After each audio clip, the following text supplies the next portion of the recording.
There's a monk sitting in a temple in Kyoto right now. He's been sitting there for 3 hours. He hasn't checked his phone because he doesn't have one. He hasn't thought about what's for dinner, or whether people like him, or what he's going to say in his next conversation. He's just sitting there, watching his breath go in and out, and his mind is completely still. 3 hours. Most of us can't sit still for 3 minutes without reaching for our phones. We can't watch a movie without scrolling. We can't have a conversation without our minds wandering to the 15 other things we need to do. We can't even eat a meal without staring at a screen. And we wonder why we're anxious, why we're exhausted, why we feel like we're living in a fog. The answer is simple. We've lost the ability to focus. And in losing that ability, we've lost everything that makes life worth living. I want to tell you about something that happened to me 6 months ago. I was sitting at my desk, supposedly working on a project that mattered to me. I'd been sitting there for 2 hours, and I had written exactly 1 paragraph. Not because the work was hard, but because I couldn't stop switching between tabs. I'd write a sentence, then check my email. Write another sentence, then look at the news. Start a third sentence, then somehow end up watching a video about a guy restoring an old car. I didn't even care about old cars, but there I was, 20 minutes deep into a restoration video, completely disconnected from what I was supposed to be doing. And when I finally closed the tab and looked back at my document, I had forgotten what I was even trying to say. I had to reread everything I'd written just to remember my own train of thought. That's when it hit me. I wasn't in control of my attention anymore. My attention was being controlled by whatever was brightest, loudest, or newest. I was a puppet, and the strings were being pulled by algorithms designed by people in Silicon Valley who understood my psychology better than I understood it myself. Now let me tell you about a man named Yamaoka Tesshu. He lived in Japan in the 1800s. And he was one of the greatest swordsmen of his era. But before he became a master, he was just like us, distracted, scattered, unable to quiet his mind. His teacher noticed this and told him something that changed everything. He said, "You will never master the sword until you master your mind, and you will never master your mind until you learn to hold a single point of focus without wavering." So Tesshu began to train. Not with a sword at first, but with his attention. Every morning, he would sit in meditation and practice focusing on his breath. Just his breath.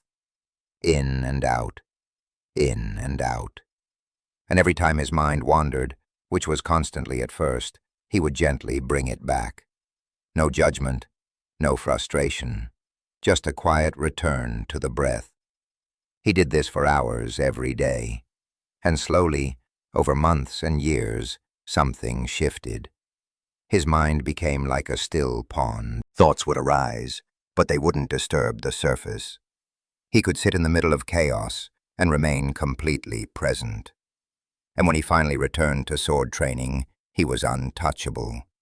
Not because he was faster or stronger than his opponents, but because he could see everything. While other swordsmen were lost in their thoughts, worrying about winning or losing, strategizing 3 moves ahead, Tesshu was just there, present, aware, responding to what was actually happening instead of what he thought might happen. This is what the samurai understood that we've completely forgotten. Attention is not a passive thing. It's not something that just happens to you. It's a skill. It's a muscle. And like any muscle, it can be trained, or it can atrophy. Right now, most of us are living with completely atrophied attention. We've spent years training our minds to be distracted. Every time we pick up our phones when we're bored, every time we switch tabs when work gets difficult, every time we scroll through social media instead of sitting with our thoughts. We're training our brains to seek novelty instead of depth. We're teaching ourselves that focus is optional, that presence doesn't matter, that we can live our entire lives on the surface of things and somehow still feel fulfilled. But we can't, and we don't. That's why so many of us feel empty, even though we have access to infinite entertainment. That's why we feel disconnected, even though we're constantly connected. That's why we feel like we're not really living our lives, but just watching them pass by through a screen. There's a concept in Zen Buddhism called joriki. It means the power of concentration. It's the foundation of everything. Without joriki, you can't meditate deeply. You can't work effectively. You can't love fully. You can't even think clearly. Because thinking requires holding an idea in your mind long enough to examine it from all angles, to see its implications, to connect it with other ideas. But if your attention is constantly jumping from one thing to another, you never get deep enough to actually think. You just skim the surface of everything and wonder why nothing sticks. The samurai trained joriki like their lives depended on it, because in their world, it did. A swordsman who couldn't focus would miss the subtle shift in his opponent's weight that telegraphed the next attack.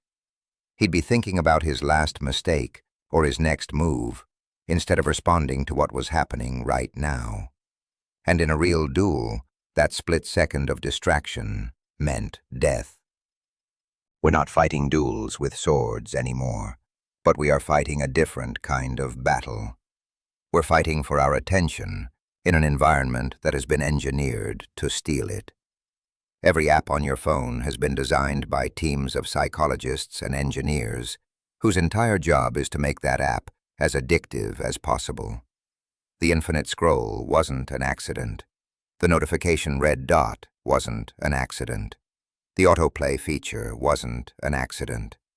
These are deliberately designed behavioral triggers based on decades of research into what hijacks human attention. And it's working. The average person checks their phone over 150 times a day. We spend more than 7 hours a day staring at screens. We'd become so accustomed to constant stimulation that silence feels uncomfortable. Boredom feels like a problem that needs to be immediately solved. And in solving it with our phones, we're making everything worse. Let me take you back to Yamaoka Tesshu. After years of meditation training, he was finally ready to face his teacher in a match. His teacher was an old man at this point, but he was still considered one of the most dangerous swordsmen in Japan. They stood across from each other in the dojo, wooden swords raised. And then they just stood there. Minutes passed. Neither moved. Tesshu's mind was completely still. He wasn't planning his attack. He wasn't afraid of losing. He was just present, watching, waiting for the opening. His teacher was doing the same. They stood there for so long that the students watching started to get restless. What kind of match was this? Where was the action? But the two masters knew something the students didn't. The real battle wasn't happening with swords. It was happening with attention. Whoever lost focus first would create an opening. Whoever started thinking instead of being would lose. Finally, after what felt like an eternity, Tesshu's teacher lowered his sword and smiled. "You have mastered it," he said. "There is nothing more I can teach you." They never struck a single blow. The match was won and lost entirely in the realm of attention. Now compare that to how we live.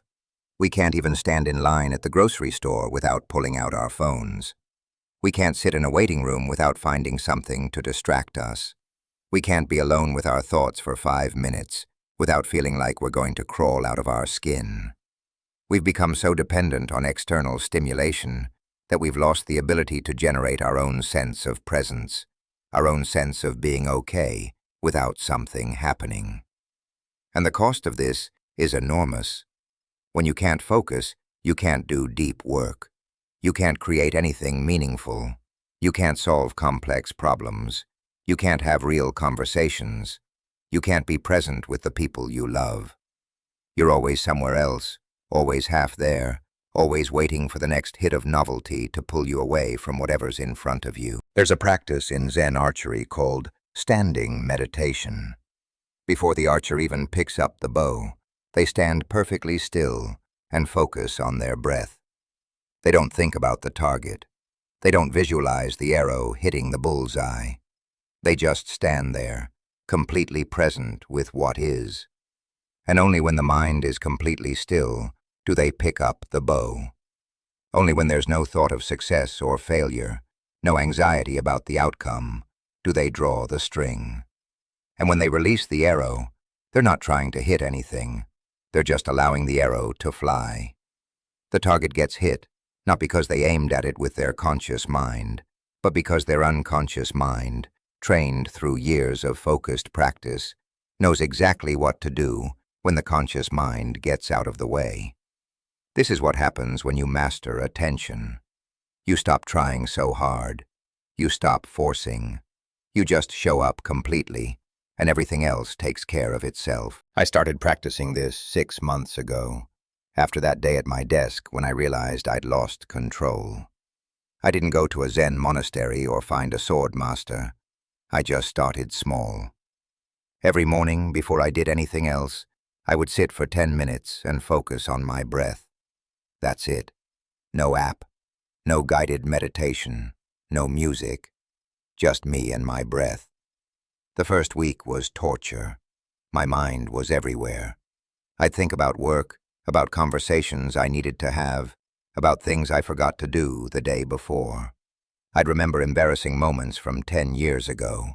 I'd plan my entire day in my head, and every time I noticed my mind had wandered, I'd bring it back to the breath. It felt impossible. It felt like I was failing. But I kept doing it. And slowly, something started to change. The gaps between thoughts got longer. The stillness became more familiar. And I started to notice something interesting.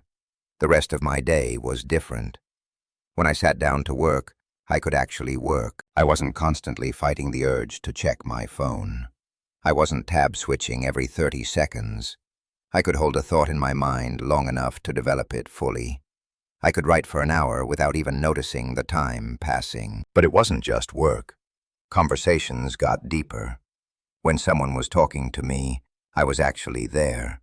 I wasn't formulating my response while they were still speaking. I wasn't distracted by thoughts of what I needed to do next. I was just listening. And people noticed. They started opening up more. They started saying things like, "I don't know why I'm telling you this, but..." because they could feel that I was actually present. That kind of presence is so rare now that when people encounter it, they're drawn to it like they're drawn to water in a desert. We're all so starved for real attention, real presence, that when someone gives it to us, it feels like a gift. And the irony is, the person giving that gift isn't doing anything special. They're just not doing all the things we've normalized. They're not checking their phone mid-conversation. They're not looking over your shoulder to see if someone more interesting just walked in. They're not half listening while thinking about something else. They're just there, fully. And that fullness is everything. The samurai had a word for this kind of presence. They called it zanshin. It means remaining mind or lingering spirit. It's the state of relaxed alertness that continues even after the action is complete. A swordsman with zanshin doesn't relax the moment his strike lands.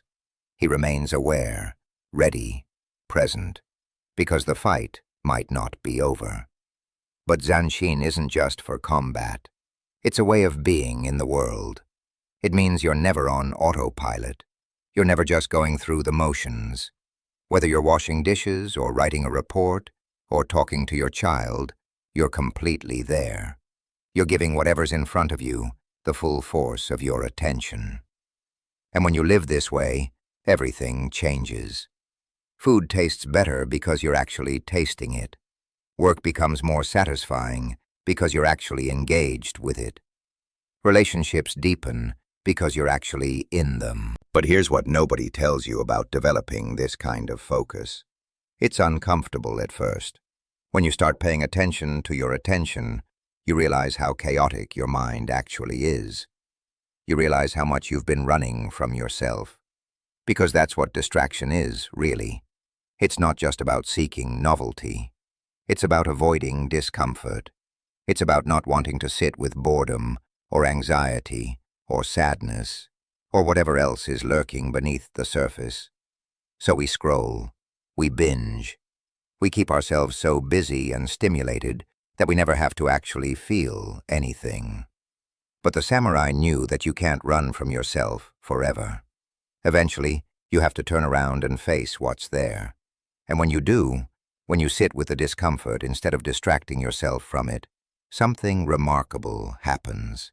It loses its power over you. You realize that boredom isn't actually dangerous. Anxiety isn't actually unbearable. Loneliness isn't actually the end of the world. They're just sensations. They arise, they peak, and they pass. But you only learn this by staying present with them, instead of immediately reaching for your phone. Miyamoto Musashi, probably the most famous samurai who ever lived, wrote about this in his book, The Book of Five Rings. He said, "In strategy, it is important to see distant things as if they were close, and to take a distanced view of close things." What he meant was that attention has to be flexible. Sometimes you need to zoom out and see the big picture. Sometimes you need to zoom in and focus on the smallest detail. But you can't do either if you're constantly distracted. You can't see the forest or the trees if you're not even in the woods. You're somewhere else entirely, lost in your thoughts, lost in your phone, lost in the endless chatter of a mind that's never been trained to be still. Musashi spent years wandering Japan, fighting duels, perfecting his craft. But his real training wasn't in swordsmanship. It was in attention. He learned to see everything, the flicker of movement in his peripheral vision that meant an ambush, the subtle change in an opponent's breathing that telegraphed their next move, the way light fell on a blade that revealed its quality. He could see these things because he was present, because his attention wasn't scattered across a dozen different concerns. It was right here, right now, taking in everything. I'm not suggesting we all become wandering swordsmen, but I am suggesting that we take our attention seriously, because everything we value in life requires it. You can't build a career without sustained focus. You can't build a relationship without genuine presence. You can't build a skill without deliberate practice. You can't even enjoy a sunset without actually looking at it instead of photographing it for social media. Attention is the currency of life. It's how we spend our days. And right now, most of us are letting corporations spend it for us. We're giving away our most valuable resource in exchange for nothing. A few minutes of entertainment, a hit of dopamine, the illusion of connection. And we're doing it hundreds of times a day, every day, until suddenly we're 40 or 50 or 60, and we look back and realize we weren't actually present for most of our lives. We were somewhere else. Nowhere, really. Just drifting through a fog of distraction. There's a Zen story about a student who asks his master, "What is enlightenment?" The master says, "When hungry, eat. When tired, sleep." The student is confused. "But doesn't everyone do that?" The master shakes his head. "No. When most people eat, they think. When they sleep, they worry. They are never fully doing what they are doing. That's the sickness of our time. We're never fully doing what we're doing. We're eating while scrolling. We're working while thinking about the weekend. We're with our families while mentally drafting emails. We're everywhere and nowhere at the same time. And the cost of this scattered existence is that we never feel satisfied. We never feel like we've actually done anything, even when we've been busy all day, because we were never really there for any of it. After 3 months of daily meditation practice, I decided to try something more extreme. I took a weekend and went to a cabin with no Wi-Fi, no cell service, no screens of any kind. Just me, some books, and the woods. The first few hours were hell. I kept reaching for my phone, even though I'd left it in the car. I felt anxious, restless, like something was wrong. But I stayed with it, and by the second day, something shifted. The silence stopped feeling empty and started feeling full. I could hear birds I'd never noticed before. I could see details in the trees, in the way light moved through leaves. I read slowly, actually absorbing what I was reading instead of skimming. I thought about things I hadn't thought about in years. And when I came back to the city, everything looked different. Not because the city had changed, but because my attention had changed. I could choose what to focus on, instead of being pulled around by whatever was loudest. It didn't last forever. The old habits crept back. But I knew now what was possible. I knew what it felt like to be fully present. And once you've tasted that, you can't go back to sleepwalking through life. The samurai trained their attention because their survival depended on it. We don't face the same physical dangers, but we face something equally serious. We face the danger of living an unlived life, of going through the motions without ever being fully awake, of reaching the end and realizing we spent most of our time distracted, disconnected, not really here.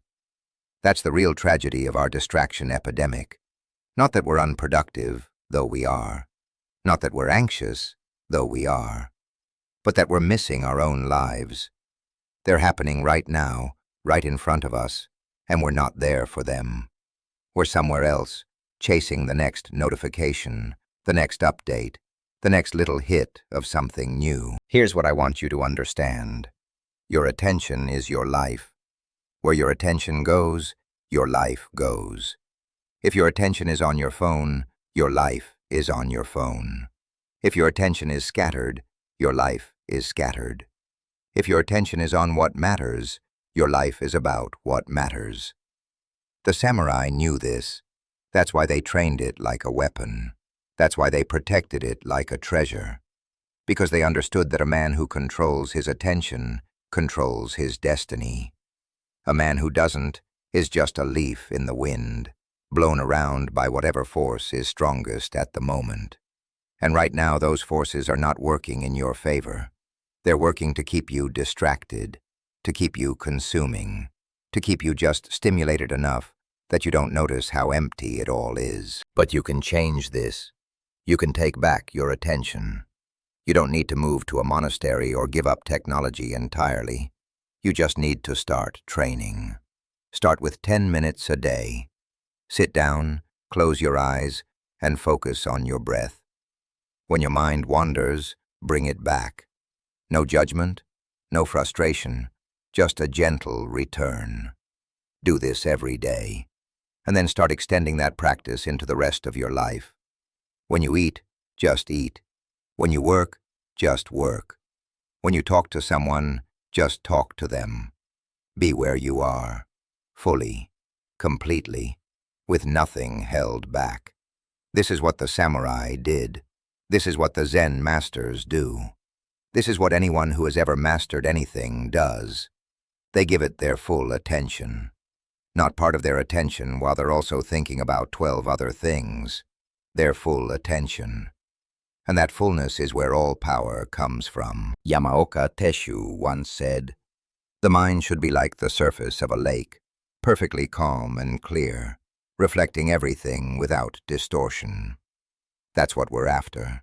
Not a blank mind, not the absence of thought, but a calm mind, a clear mind, a mind that can hold focus without strain, that can be present without effort, that can see what's actually there instead of what we think should be there or what we're afraid might be there.